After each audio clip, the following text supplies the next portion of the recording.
The mop bucket tipped over at exactly the wrong moment, and the sound of laughter that followed was the kind that stays in a man's chest for years. But nobody in that marble lobby knew that the janitor on his knees, soaking wet, was about to be called the most important man in the building. The single dad did not look up right away.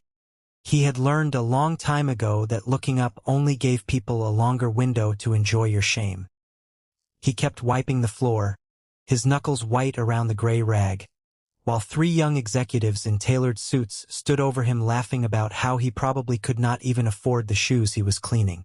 One of them, a tall man with slicked hair and a company badge that read marketing, nudged his friend and said loud enough for the whole lobby to hear, "Watch this," and kicked the bucket again, sending dirty water across the single dad's shoes.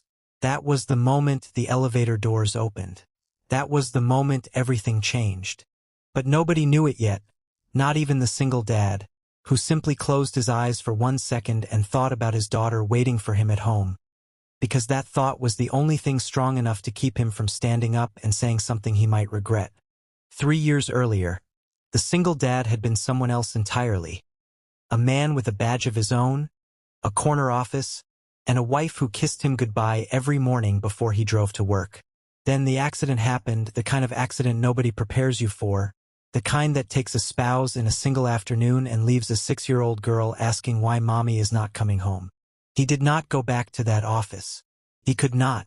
Every hallway reminded him of phone calls he had missed and meetings he should have skipped. He took the only job that let him pick his daughter up from school every single day without asking permission, and that job was cleaning floors in a building that used to be filled with people just like the ones now laughing at him. His daughter's name was Lily, and she was 7 years old, with a gap in her front teeth and a habit of leaving handwritten notes in her father's lunch bag that said things like, "You are the strongest dad in the whole world." He kept every single one of those notes in a drawer at home, because on days like this one, he needed something to remind him why he showed up at all. The mocking had started weeks ago. Small comments about his uniform, jokes about his age, whispers that followed him down hallways he used to walk with confidence. He never reported it. He never even told his supervisor. He just kept his head down and did his job, because a man with a daughter to raise does not have the luxury of pride. But this morning was different, because as the water spread across the marble floor, and as the laughter grew louder, a woman near the front desk gasped and dropped her coffee cup. The elevator doors had opened, and out stepped a man in a dark gray suit, tall, calm, with the kind of presence that made conversations stop without him saying a word. Everyone in the lobby straightened up immediately. Everyone except the three young executives who were too busy enjoying themselves to notice the silence spreading through the room like a wave. The man in the suit walked closer, his eyes fixed not on the mess, not on the laughter, but on the single dad kneeling on the floor. And then he said 4 words that made the entire lobby freeze. "That's my husband." The tall executive with the slicked hair turned pale so fast it looked almost painful. "Excuse me, sir," he stammered, still holding on to his smirk out of pure confusion, because surely he had misheard. But the man in the suit did not repeat himself right away. Instead, he crouched down beside the single dad, placed a gentle hand on his soaked shoulder, and helped him to his feet like he was helping someone far more important than a janitor. The single dad's eyes widened, his mouth opened slightly, because he recognized this man, though not from the company, not from any meeting, but from somewhere much further back, somewhere the young executives could never imagine. 15 years ago, before the accident, before the mop and the uniform, the single dad had been a college student working 2 jobs to survive. And one bitter winter night he found a teenager sleeping outside a bus station with nothing but a torn jacket and a backpack. That teenager had run away from an abusive home and had nowhere else to go. Instead of walking past, the way most people did, the single dad brought him back to his tiny apartment, gave him his own bed, and slept on the floor for 2 weeks until the boy had somewhere safer to stay. He helped him enroll back in school, wrote him letters of recommendation, and never once asked for anything in return, not even a thank you, because that was never the point. Eventually life pulled them apart, the way life often does. But the boy never forgot the man who saved him when the whole world had turned its back. That boy was now the CEO standing in the lobby, wearing a suit that cost more than the single dad made in 3 months, and he had spent years searching for the man who once gave up his own bed for a stranger. When he became CEO of this very company 2 months ago, he never expected to find him mopping floors in his own building, invisible to everyone who walked past him every single day.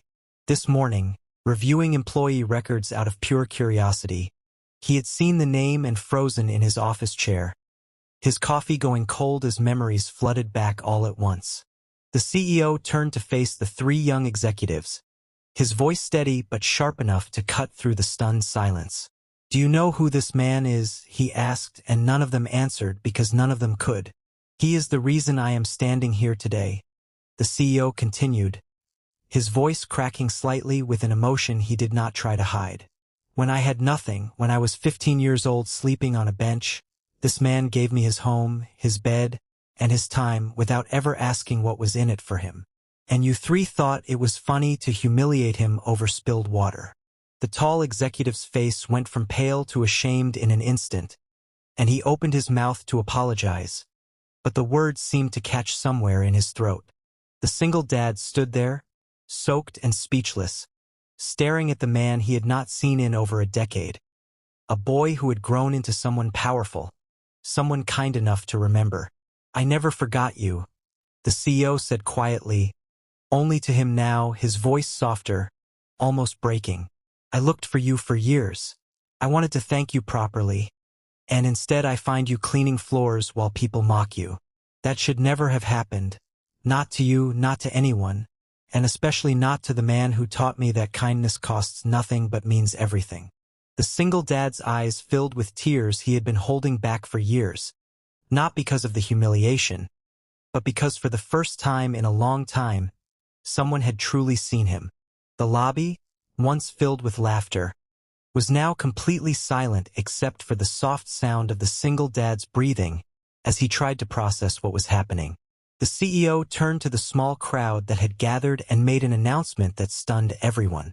Effective immediately, he said, "This man will be joining my personal management team as an advisor, because character like his cannot be taught in business school, and I intend to learn from him every single day."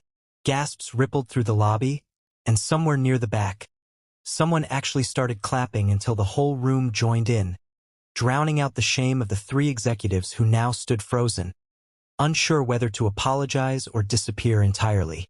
That evening, the single dad drove home in his old car, hands still trembling slightly on the steering wheel, and when Lily ran to greet him at the door, she noticed something different in his eyes. "Daddy, why are you crying?" she asked, tugging at his sleeve with the kind of innocent worry only a child can have. He knelt down, pulled her into his arms, and told her that sometimes life gives back what it once took away, in ways you never expect. He told her that the small kindness he had shown a stranger years ago had somehow found its way back to save him, exactly when he needed it most. That night, he added a new note to the drawer where he kept all of hers, except this one was written for himself, and it simply said, "Kindness always finds its way home."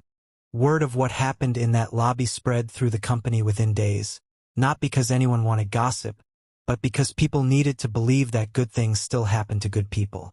The 3 young executives were required to complete community service at a local shelter, and to everyone's surprise, the tall one with the slicked hair kept returning long after his hours were finished, because something about that morning had changed him too. Kindness, it seemed, had a way of rippling outward, touching lives far beyond the one it was originally given to. The single dad still visits the lobby sometimes, not to clean floors anymore, but to say hello to the security guards and the front desk staff who remember him fondly, the ones who never laughed, who always offered a warm smile on his hardest days. He never forgot where he came from, and he never let his new title change who he was at his core. Because the truth he carried with him, the truth that changed everything, was simple. You never know whose life you are shaping when you choose to be kind, and sometimes, years later, that same kindness walks back through the door to save you. If this story touched your heart, please like this video, leave a comment to share your thoughts, share it with someone who needs hope today, and subscribe to Wings of Kindness for more inspiring stories. Remember, Even the smallest act of kindness can change someone's life forever.